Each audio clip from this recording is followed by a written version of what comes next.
Hello everyone and welcome back to the Magnus Invitational. We are starting game 3 of the match Liren versus Anish Giri. Game 1 between the two of them ended in a draw. For some reason I said the previous video was game 1 even though the previous video was game 2. Game 2 went to Liren, and this is now game 3 with Giri still being without a win in the entire tournament.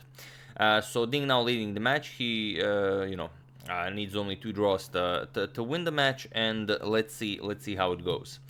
So Ding with the white pieces starts with the d4, sorry about that, and we have knight to f6 by Giri.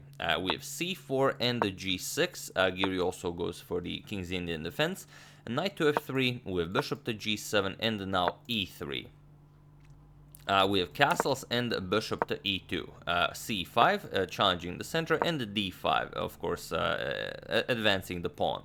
We have d6 and now knight to c3, and here e6 challenging this d5 pawn. So basically we switch over to a Benoni structure. We have knight to d2, this knight is coming to c4 if we're going to have a trade in the center, so the knight will be useful on c4 attacking the d6 pawn, but knight to a6, Giri just waits with the tension in the center. We have castles, castles by, not rook e8, castles by white, and now rook to e8. And e4 now, just strengthening the center. And now there is one game in the database where knight to c7 was played, but here we have b6 preparing to open up the light square bishop, and it is as of move 10 that we have a completely new game. So let's see what Giri prepared in a... well, as he is down in the match, he should definitely win to get back into the match. So here, Ding captures on e6. We have d captures, bishop captures, and now as the knight will no longer have the c4 square for as an outpost, he goes knight to b3, which is not a great square for the knight. It's very unclear where this knight is going to anytime soon. But okay, queen e7, Giri connects the rooks and bishop to f4 now. Ding says, okay, you have a backwards d6 pawn, I'm now going to pile up on it.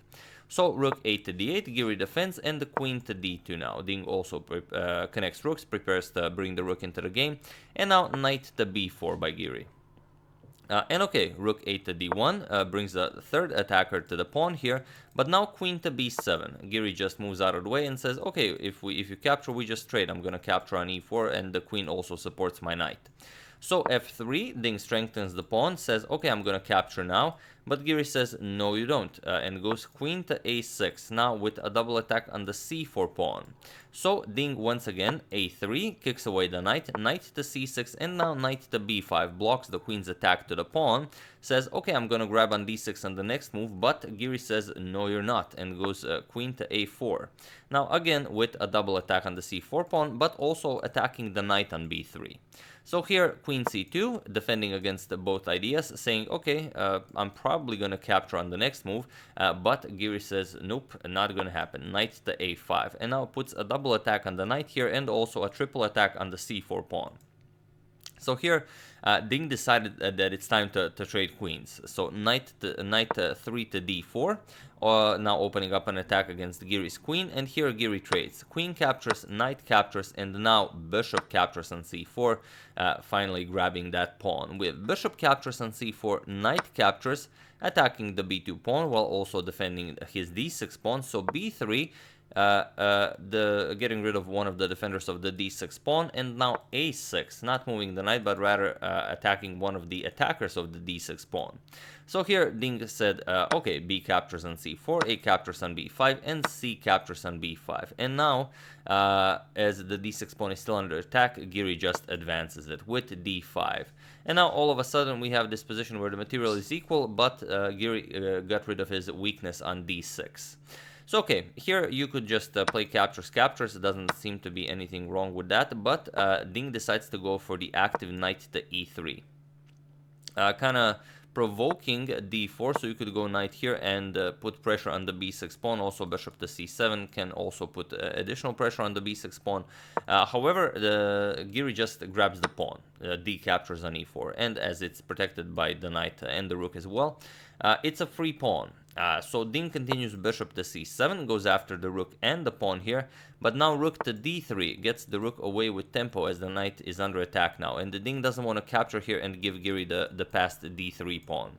So rook fe1, defending, and now rook captures on a3. Giri just grabs another pawn. And now, again, if you go for bishop captures pawn, then e captures on f3 opens up a double attack on the knight here. So really not much to do for Ding here. Ding goes knight c4, attacks the rook and the b6 pawn twice now, and rook b3 now goes after the b5 pawn. And here, knight to d6 goes after the rook and the e4 pawn, but rook to a8. And now Giri also has some plans of going rook a2, rook b2, and then putting some pressure on the white king directly. So bishop captures on b6, and now knight to d7, attacking the bishop, also defending his c5 pawn. We have bishop to c7, and now bishop to d4 with check, getting the bishop also into the action. King h1, and now e3, Giri creates his second pass pawn. So knight to c4, and now comes rook to a4, forcing the knight to move. We have knight back to d6, and now rook to a2, with plans of rook b2, and then just, well, winning the game. So knight to c4, Ding prevents the rook from coming to b2, so now rook to c2, again pushing the knight back. And here the knight cannot go back, otherwise it's game over. So here rook c1, and Giri trades off a pair of rooks, captures, and rook captures on b5 now. And now it's Giri who's up 2 pawns, and those are 2 passed pawns. We have bishop to f4, by Ding, now putting pressure on the e3 pawn, but now e2, Giri just advances it. And now g4, making room on g2 for the king, so you don't run out of breathing squares. And here you could go for bishop to f2 to threaten this, but then bishop f2, bishop d2 kind of guards it. So first, Giri decides to eliminate the defender of the d2 square, and he goes knight to b6. Ding not interested in a trade, he moves it, knight to d2, and now rook to b2. Just a very strong square for the rook, and rook to e1, putting the rook in front of the passed pawn, but now knight to d5, also now just attacking the bishop. If you move it, you're going to lose the knight here, so bishop to h6, getting rid of both threats, but now knight to c3. You use this attack on the undefended bishop, so you could switch your knight over to c3 to once again defend the e2 pawn. So king g2 by Ding, but now f5. We have knight to c4, attacks the rook, but rook b4 attacks the knight. We have knight to d6, and now captures on g4, recaptures on g4, and now bishop to e5. Puts pressure on the knight, but also on the g4 pawn. Here, bishop to d2 by Ding, not really interested in moving the knight, just allowing rook captures on g4 check. But here, it's pretty much the same deal. So here, Giri just captured on d6, bishop captures on c3, and now rook captures on g4 with check. King f3, and here, Giri played rook to h4, and it was in this position that Ding Liren resigned the game. Anish Giri equalized the match, and not only that, he got his first victory in the tournament. And it's not any kind of a victory. Some people were saying, oh, Ding blundered in game 3. No, he didn't. Here in game 3, Giri just completely outplayed Ding, and the Ding was nowhere near, he wasn't really in this game at all. It was all Giri. He out-prepared him completely, and it was just a beautifully played game. You could never grab that d6 pawn, and in the end, you just didn't know what was happening. So really wild stuff, and good for Giri to grab his first win in the tournament.